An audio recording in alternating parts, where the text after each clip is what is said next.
Hello and welcome back again. तो दोस्तों आज फाइनली मैं आपको सिखाने वाला हूँ शेयर्ड प्रेफरेंस के बारे में।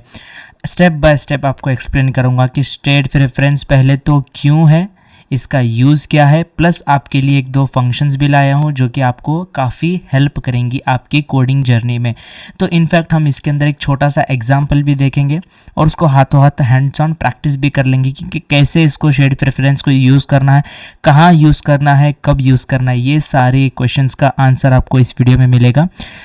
शेयर्ड प्रेफरेंस है क्या? देखो, फ्लटर में शेयर्ड प्रेफरेंस एक लाइट वेट की वैल्यू स्टोरेज है जो डेटा को लोकल स्टोरेज में सेव करता है। ठीक है, क्या है की वैल्यू स्टोरेज है।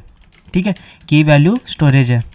ठीक है, की वैल्यू स्टोरेज से आपके दिमाग में क्या आ रहा है? जेसन आ रहा है, इजंट इट? जेसन आ रहा है। तो उसी तरीके का है, जेसन हम इसको बोल नहीं सकते, उसी तरीके का ये एक स्टोरेज पैकेज है। देखो, ये शेयर्ड प्रेफरेंस एक एक्सटर्नल लाइब्रेरी है, फ्लटर की लाइब्रेरी है जो कि pub.dev में हमें अवेलेबल मिलती है। जैसे कि मान लीजिए कि आपको यूज़र का साइन इन स्टेटस सेव करना है, तो आप क्या करते हो? बेसिकली शेयर्ड प्रेफरेंस के हेल्प से आप क्या करते हो? यूज़र डिवाइस में साइन इन हुआ है या नहीं, साइन इन करते हो। जैसे कि फॉर एग्जांपल यूज़र ने साइन इन किया तो साइन इन की वैल्यू क्या करते हो? ट्रू करके सेट करते हो। ठीक है, ट्रू करके सेट करते हो। नेक्स्ट टाइम जब यूज़र ऐप ओपन करेगा तो वो शेयर्ड प्रेफरेंस में जाके चेक करेगा कि साइन इन की वैल्यू क्या है। अगर ट्रू है तो वो डायरेक्टली होम स्क्रीन ओपन करेगा, अगर फॉल्स है तो वो डायरेक्टली क्या ओपन करेगा? लॉगिन स्क्रीन ओपन करेगा। तो ये चीज़ें रहती है शेयर्ड प्रेफरेंस की। ठीक है, तो शेयर्ड प्रेफरेंस के अंदर हम बड़ा डेटा स्टोर नहीं कर सकते। बड़ा डेटा का मेरा मतलब क्या है? जैसे कि जेसन डेटा, जैसे कि हम स्टूडेंट का डेटा स्टोर करते हैं, स्टूडेंट का नेम वगैरह, मतलब ऐसे मल्टीपल वैल्यूज़ जब हम स्टोर करते हैं वो सारी चीज़ें हम शेयर्ड प्रेफरेंस के अंदर स्टोर नहीं कर सकते। ठीक है, ऐसे छोटी मोटी चीज़ें जैसे कि बुकमार्क, लॉगिन स्टेटस और dark mode, light mode switch करना, ये सारी चीज़ें हम शेयर्ड प्रेफरेंस के हेल्प से कर सकते हैं। तो इसीलिए इसको लाइट वेट माना जाता है, की वैल्यू के इसमें अंदर स्टोर करता है। ठीक है, ये बेसिकली एंड्रॉयड के शेयर्ड प्रेफरेंस और iOS के NS यूजर डिफॉल्ट्स के ऊपर एक रैपर है। ठीक है, NS यूजर डिफॉल्ट्स करके ये iOS के अंदर आता है और शेयर्ड प्रेफरेंस हमारा एंड्रॉयड में आता है, जो कि उनके कोर फीचर्स के APIs के हिसाब से मैं बात करूं तो NS यूजर डिफॉल्ट्स, और इसके ऊपर एक रैपर है। रैपर क्या है? हमारा ये वाली लाइब्रेरी है जो कि हमें pub.dev में मिलती है। देखो, बहुत सिंपल सा है। अगर छोटा मोटा की जैसे स्ट्रिंग वगैरह स्टोर करवाना है, एक स्ट्रिंग, दो स्ट्रिंग, उतना ही स्टोर करवाना है, और कार्ट की वैल्यू वगैरह स्टोर करवानी है, ये सारी चीज़ें हम शेयर्ड प्रेफरेंस की हेल्प से करते हैं। लॉगिन स्टेटस, बुकमार्क्स, ठीक है, बुकमार्क्स और क्या डार्क मोड और ऐप का मोड, थीम मोड, ये सारी चीज़ें हम क्या करते हैं? शेयर्ड प्रेफरेंस के अंदर सेव करवाते हैं। बाकी सारी बड़ी बड़ी चीज़ें जैसे कि टू डू टास्क बनाना और यूज़र का इन्फॉर्मेशन सेव करना, लाइब्रेरी की इन्फॉर्मेशन सेव करना, कॉलेज की इन्फॉर्मेशन सेव करना, ये सारी चीज़ें हम डेटाबेस में करते हैं। जैसे कि structure database, non structure database, ये सारी चीज़ें आते हैं। तो इन सारी चीज़ों के बारे में हम अगली वीडियो में लाजिमी डिस्कस करेंगे, जो कि इस वीडियो के ठीक बाद आएगी आपके पास। ठीक है, तो ये आपके ऐप के अंदर small and simple data store करने के लिए यूज़ होता है, जो कि मैंने आपको बताया। लेकिन ये एक डेटाबेस रिप्लेसमेंट नहीं है। ठीक है, जैसे कि मैंने कहा कि लार्ज एप्लीकेशंस, लार्ज डेटा हम इसके अंदर सेव नहीं कर सकते, तो ये डेटाबेस का रिप्लेसमेंट आप समझो मत।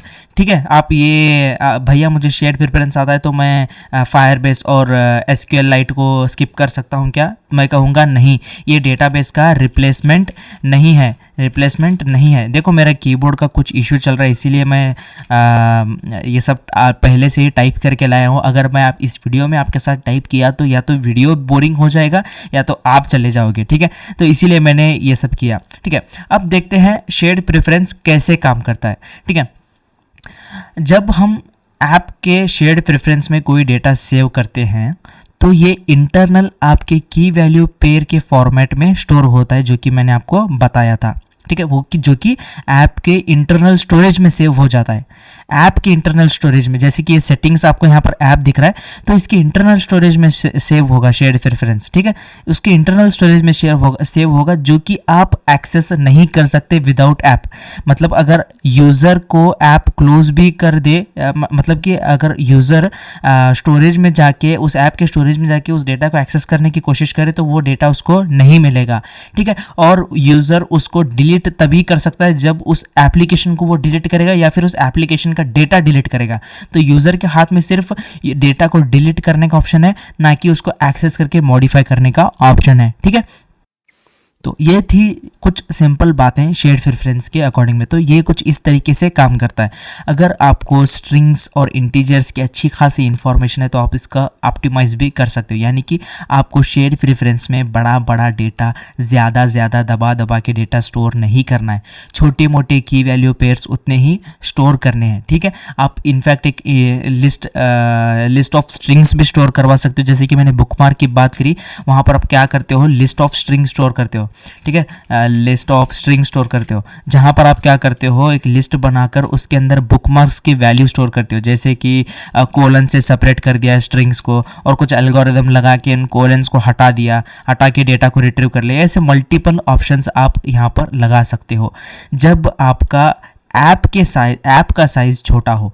लेकिन बाद में क्या होगा पता है, जब आप ज़्यादा चीज़ें शेयर्ड प्रेफरेंस में स्टोर करवाओगे तो जब यूज़र एप्लीकेशन इंस्टॉल करेगा तब उसको तो दिखाएगा 13 MB 12 MB का एप्लीकेशन है। जैसे इंस्टॉल करके वो 4 दिन भी यूज़ किया तो 256 MB तक जंप हो जाता है। ऐसे एप्लीकेशंस मैंने देखे हैं काफ़ी, ऐसे तो काफ़ी प्ले स्टोर्स में पड़े हुए हैं। जैसे कि बुक रीडर, PDF रीडर, उनके सब बुकमार्क्स वगैरह क्या करते हैं वो लोग, सेव करते हैं हमारे लोकल स्टोरेज में ही सेव करते हैं। तभी तो एडोबी एक्रोबॉट, ऐसे बड़े बड़े एप्लीकेशंस जो है इनका साइज जो है बड़ा हो जाता है, ठीक है।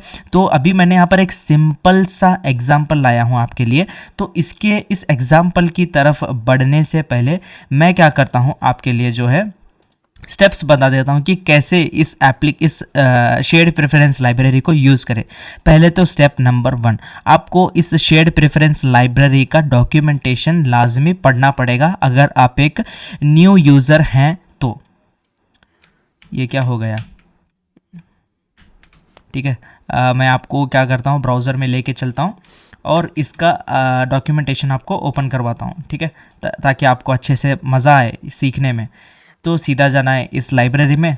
शेयर्ड प्रेफरेंस की प्लगइन यहाँ पर आपको देखने मिलेगी।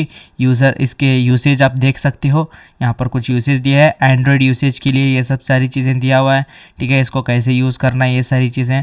यहाँ पर आप क्या क्या इंटीजर सेट कर सकते हो। जैसे कि मैंने आपको कहा था कि ये की वैल्यू पेयर में जो है डेटा स्टोर करवाता है। जैसे कि यहाँ पर आप देख सकते हो अवेट, हमें क्या बनाना है, पहले इसका ऑब्जेक्ट बनाए। देखो डार्ट हमारी क्या है, एक ऑब्जेक्ट ओरिएंटेड प्रोग्रामिंग लैंग्वेज है। तो ये ऑब्जेक्ट ओरिएंटेड प्रोग्रामिंग लैंग्वेज है तो यहाँ पर सारी चीज़ें क्लासेस और ऑब्जेक्ट्स के रूप में रहेंगी। तो मैंने शेयर्ड प्रेफरेंस का क्लास का ऑब्जेक्ट बना के उसका इंस्टेंस गेट किया, ठीक है। गेट इंस्टेंस एक फ्यूचर मेथड है, तो इसीलिए हमें यहाँ पर अवेट लगाना लाजमी है। फिर उसके बाद नेक्स्ट प्रेफरेंस में अगर हमें एक इंटीजर सेव करना है तो सेट इंट के हेल्प से हम क्या कर सकते हैं, इंटीजर सेट कर सकते हैं।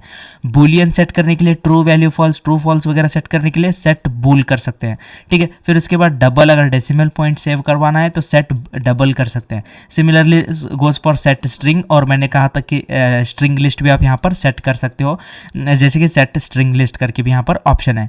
सेम गोज फॉर, अभी यहाँ पर आपने ये सारी चीज़ें सेट किया। Same goes for reading the data, ये था हमारा राइटिंग डेटा, ये क्रिएट किया हमने डेटा और यहाँ पर हमने इस डेटा को गेट किया। जैसे कि गेट काउंटर, अभी इस वेरिएबल पर, इस की पर जो भी वैल्यू स्टोर रहेगी वो वैल्यू यहाँ पर रिटर्न करेगी, same goes for bool, double and string, and same goes for string list also, ठीक है, स्ट्रिंग लिस्ट ऑल्सो। फिर उसके बाद रीड हो गया। अभी डिलीट का बात करें तो डिलीट बात करने के लिए, रिमूव एंट्री को रिमूव करने के लिए क्या कर रहे हैं, सिंपली शेयर्ड प्रेफरेंस का ऑब्जेक्ट डॉट रिमूव करवाना है, कौन सा की पास करना है, बस हमें की पास करे तो पूरा रिमूव हो जाएगा, ठीक है। और यहाँ पर इन्होंने शेयर्ड प्रेफरेंस असिंक के बारे में बता रखा है। Now this is homework for you, जैसे कि मैंने इतने सारे आपके लिए एक्सप्लेन कर दिया। अब आपने क्या करना है, shared preference async, shared preference cache, ये सारी चीज़ों को समझना है with the help of ChatGPT। देखो मैंने ये भी आपको बता दिया कि कैसे आपको समझना है। तो यही था सिंपल डॉक्यूमेंटेशन इसका। अब मैं एक अच्छा सा हैंड्स ऑन एग्जाम्पल आपके लिए करवा लेता हूँ। तो स्टेप 1 क्या है, हमारा स्टेप 1 था जाके डॉक्यूमेंटेशन को पढ़ना। तो हमारा स्टेप 2 क्या है, इस पैकेज को इंपोर्ट करना। मैं बोलूँगा Flutter pub add shared preference, ठीक है, शेयर्ड प्रेफरेंस, एंटर। अब ये फटाक से यहाँ पर हमारा इंपोर्ट हो जाएगा, ठीक है। अभी ये मैं लाइब्रेरी से यूज़ करता हूँ। कुछ बच्चे क्या करते हैं, एक्सटेंशन यूज़ करते हैं लाइब्रेरी को इंपोर्ट करने के लिए। कुछ बच्चे क्या करते हैं, डायरेक्टली जाके pubspec.yaml में जाके यहाँ पर डायरेक्टली पेस्ट कर देते हैं। ये भी सही है, वो भी सही है, लेकिन मुझे टर्मिनल अच्छा लगता है, मैं इसीलिए टर्मिनल यूज़ करता हूँ। लेकिन मैं स्टूडेंट्स को ये नहीं प्रेफर करता कि आप एक एक्सटेंशन की हेल्प से एक पैकेज को इंपोर्ट करो। Isn't it? It is not a good practice at all, ठीक है। मुझे ये सही नहीं लगता, बाकी आपकी मर्जी, अगर आपको सही लगता है तो। देखो ये कंस्ट्रक्टर नहीं बनाया, ऐड अ की कंस्ट्रक्टर। और ये बात मैं यहाँ पर एक एक्स्ट्रा आपके लिए टिप है। मुझे एक स्टूडेंट ने मैसेज किया था कि जब मैं ChatGPT से कोड जनरेट करता हूँ भैया, तो मुझे इस तरीके का कोड जनरेट करके देता है। एक तो वो खुद का एक सुपर की कंस्ट्रक्टर भी नहीं बना के देता, प्लस वो ये जब स्टेटफुल विजिट का सिंटैक्स लिखते हैं तो वो स्टेट ऐसे प्रोवाइड करता है। हाउ कम दिस इज, ये कैसी चीज़ है। और हमें ब्लू लाइन, फ्लटर की तरफ से हमें ब्लू लाइन एरर दिखता है। ब्लू लाइन एरर यानी कि ये वार्निंग एरर इसको बोल सकते हैं। क्या बोल रहा है, invalid use of private type in a public API, try making private type public और make the API use of private close. देखो सिंपल से बता देता हूँ, ठीक है। देखो ये क्या है भाई, ये प्राइवेट है, ये क्या है, प्राइवेट है, यानी कि ये क्लास को अब यूज़ हम नहीं कर सकते, डायरेक्टली इसको कॉल नहीं कर सकते। यहाँ पर आप देख सकते हो, मैं इसका डायरेक्ट इंस्टेंस नहीं बना सकता, my app state direct instance नहीं बना सकता, ठीक है, नहीं बना सकता। ओके भैया, तो फिर ये क्या है, हम इसका इंस्टेंस नहीं बना सकते। तो ये माई क्लास क्या है, ये पब्लिक क्लास है, ठीक है। ये क्या है, हमारी पब्लिक क्लास है और ये प्राइवेट क्लास है। एक प्राइवेट क्लास का इंस्टेंस आप पब्लिक क्लास के अंदर ऐड कर रहे हो, it is not a good practice. हालांकि ये कोड एग्जीक्यूट होगा, रन होगा, कुछ भी इशू नहीं आएगा, लेकिन ये प्रैक्टिस सही नहीं है, इसीलिए हमें ब्लू लाइन वार्निंग लगती है। तो इसके अलावा हम क्या करें, हम क्या कर सकते हैं, देखो हमें माई ऐप का स्टेट बनाना है, माई ऐप का स्टेट बनाना है, तो हम क्या कर सकते हैं, स्टेट वेरिएबल का यूज़ कर सकते हैं। ये स्टेट वेरिएबल का यूज़ करके उसको एंगुलर ब्रैकेट के अंदर हम माई ऐप प्रोवाइड करते हैं। नाउ ब्लू लाइन एरर यानी कि ब्लू लाइन जो हमें वार्निंग दिख रही थी वो चली गई है। ये है एक्चुअल इसका सही सिंटैक्स। आई होप आपको ये चीज़ अंडरस्टैंड हो गई होगी। तो मैं फटाक से क्या करता हूँ, इसको रन करता हूँ। तो जैसे कि हम रिसेंटली मैक OS पर शिफ्ट हुए हैं, तो यहाँ पर हमारे एप्लीकेशंस को रन होने में घंटों नहीं लगते, application on the spot run हो जाती है भाई। तो ये है इसकी खासियत। अब देखो मैंने शेयर्ड प्रेफरेंस को यहाँ पर एक लेट इनिशियलाइजेशन बनाया है। देखो हम क्या करते हैं, as a good developer, clean architecture follow करने वाले बंदे, हम क्या करते हैं बेसिकली, यहाँ पर एक नया फाइल बनाते हैं, उसको बोलते हैं शेयर्ड प्रेफरेंस सर्विसेज। वहाँ पर हम एक क्लास बना के उसका सिंगलटन बनाते हैं ताकि पूरे एप्लीकेशन में उसका एक ही इंस्टेंस रहे, जिससे कि ऐप ऑप्टिमाइज रहे। इस एप्लीकेशन में हमें कॉन्सेप्ट को अंडरस्टैंड करवाना है, इसीलिए मैंने जितना हो सके उतना सिंपल रखा है। देखो मैंने शेयर्ड प्रेफरेंस की वैल्यू लेट इनिशियलाइजेशन किया है। लेट इनिशियलाइजेशन करके मैंने बताया कि डाल्ट को कि भैया इस प्रेफरेंसेस का ऑब्जेक्ट तुम्हें बाद में मिलेगा, तुम आगे बढ़ो। तो वो आगे बढ़ता है, इनिट स्टेट के अंदर जाता है।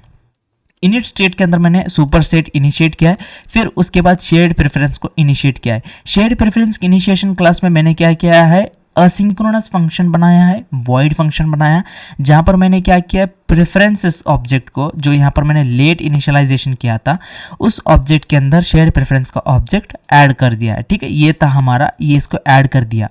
ऐड करते करते ही इसको जो है प्रेफरेंस मिल गया, तो हमें इस एप्लीकेशन में लेट इनिशियलाइजेशन एरर नहीं आया। फाइन। अभी मैंने क्या किया, सेट स्टेट के हेल्प से क्या किया, नेम के अंदर प्रेफरेंसेस डॉट गेट स्ट्रिंग किया है। मैंने क्या किया है, इस एप्लीकेशन में यूजर नेम करके एक प्रेफरेंस के अंदर एक की ऐड किया है। उस की के अंदर वैल्यू मैंने गेट किया है, अगर वो जैसे कि ये स्ट्रिंग क्या रिटर्न करता है, नलेबल स्ट्रिंग रिटर्न करता है, यानी कि इट माइट बी नल कहता है, लेकिन मुझे नेम वेरिएबल जो है, नेम वेरिएबल मेरा क्या है, नॉट नलेबल है, मैंने इसके अंदर एम्प्टी स्ट्रिंग पास किया है। तो इसीलिए जब ये नल रहेगा, यानी कि जब इसके अंदर कुछ भी वैल्यू नहीं रहेगी, तब इसके अंदर no name variable, no name string store हो जाएगा, इसीलिए मुझे यहाँ पर नो नेम देखने को मिल रहा है। Then goes for save name function. इस फंक्शन में मैंने क्या किया है, प्रेफरेंसेस का सेट स्ट्रिंग फंक्शन यूज़ किया है। ये फंक्शन क्या करेगा, न्यू नेम यानी कि स्ट्रिंग लेगा न्यू नेम करके, और उसको प्रेफरेंसेस के ऑब्जेक्ट के अंदर सेट स्ट्रिंग मेथड के हेल्प से यूज़र नेम की के अंदर ये नेम जो है स्टोर कर लेगा। और सेम मैंने सेट स्टेट किया है ताकि वो वैल्यू हमें स्क्रीन पर भी दिखे। ठीक है, मैंने यहाँ पर वापस से सेट स्टेट क्यों किया है, the reason behind that is मुझे यहाँ पर इस नो नेम का स्टेट जो है अपडेट करना है। फाइन, आई होप आपको ये चीज़ अंडरस्टैंड हो गई होगी। नेक्स्ट चले, एक सिंपल सा मटेरियल ऐप बनाया, उसके अंदर मैंने स्कैफोल्ड ऐड किया है, ऐप बार दिया है, कॉलम दिया है, कॉलम के अंदर मैंने क्या किया, पहले टेक्स्ट ऐड किया है सेव्ड नेम करके, सेव्ड नेम जो है हमें यहाँ पर देखने को मिलेगा। नेक्स्ट जो है टेक्स्ट फील्ड मैंने यहाँ पर ऐड किया है, टेक्स्ट फील्ड, जैसे कि आप देख सकते हो यहाँ पर मैं टेक्स्ट फील्ड, मेरे पास ज़्यादा टाइम नहीं था इसलिए मैंने यहाँ पर डिज़ाइनिंग नहीं की, बाकी आप यहाँ पर डिज़ाइनिंग कर सकते हो। मैं यहाँ पर नेम ऐड करूँगा, हुसैन करके ऐड करूँगा और एंटर करूँगा, यहाँ पर देख सकते हो ये चीज़ यहाँ पर आ गई, ज़्यादा ऑटो करेक्ट हो गया। ऑन सबमिट फंक्शन का मैं बता दूँ, ऑन सबमिट फंक्शन से क्या कर सकते हो, जैसे ही मैं यहाँ पर कुछ भी वैल्यू ऐड करके एंटर प्रेस करूँगा, जैसे मैं यहाँ पर एंटर प्रेस करूँगा वो यहाँ पर चला जाएगा। ऑन सबमिट यानी कि हम कीबोर्ड पे एंटर प्रेस करो, मैं यहाँ पर मेरे कीबोर्ड पे एंटर प्रेस कर रहा हूँ, सेम गोस पर आप मोबाइल एप्लीकेशन के कीबोर्ड पर जब आप एंटर प्रेस करोगे तो ऑन सबमिट मेथड जो है कॉल हो जाएगा। नेक्स्ट मैंने आपके लिए दो फंक्शंस यहाँ पर लिखे हैं, एक है सेव लॉगिन स्टेटस और दूसरा है save theme. Save login status में मैंने सेट बूल का यूज़ किया है। सेट बूल से आप क्या कर सकते हो, इज़ लॉग्ड इन, ये की वैल्यू आप यहाँ पर सेट कर सकते हो। ये फंक्शन क्या ले रहा है, इनपुट ले रहा है is logged in. Same goes for save theme, same goes for font size, same goes for font size. ठीक है, ऐसे एप्लीकेशंस आप देख रहे होंगे कि जहाँ पर क्या करते हैं, आप जो है एप्लीकेशन के फॉन्ट्स का साइज़ अल्टर कर सकते हो, फॉन्ट्स का साइज़ अल्टर कर सकते हो, अपने हिसाब से सेट कर सकते हो। वही फॉन्ट साइज़ पूरे एप्लीकेशन में यूज़ होता है, पूरे के पूरे एप्लीकेशन में वही फॉन्ट साइज़ यूज़ होता है। तो ये भी कमाल है हमारे शेड प्रेफरेंसेस का। ये सारी चीज़ें जैसे कि फॉन्ट स्टेट सेट करना और जो है लॉगिन स्टेटस सेट करना, और जो है अभी हमने जो ये नेम सिंपल कीवर्ड, एक सिंपल स्ट्रिंग हमने जो ऐड किया था, ये सारी चीज़ें सेट करना हम बड़े डेटाबेस में नहीं करते, ऐसे छोटे मोटे शेयर्ड प्रेफरेंसेस में कर लेते हैं।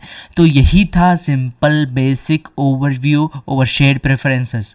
तो आई होप आपको इस वीडियो में मज़ा आया होगा। अगर इस वीडियो में मज़ा आया है तो आप अपने दोस्तों में भी शेयर करें और चैनल को सब्सक्राइब करना ना भूलें।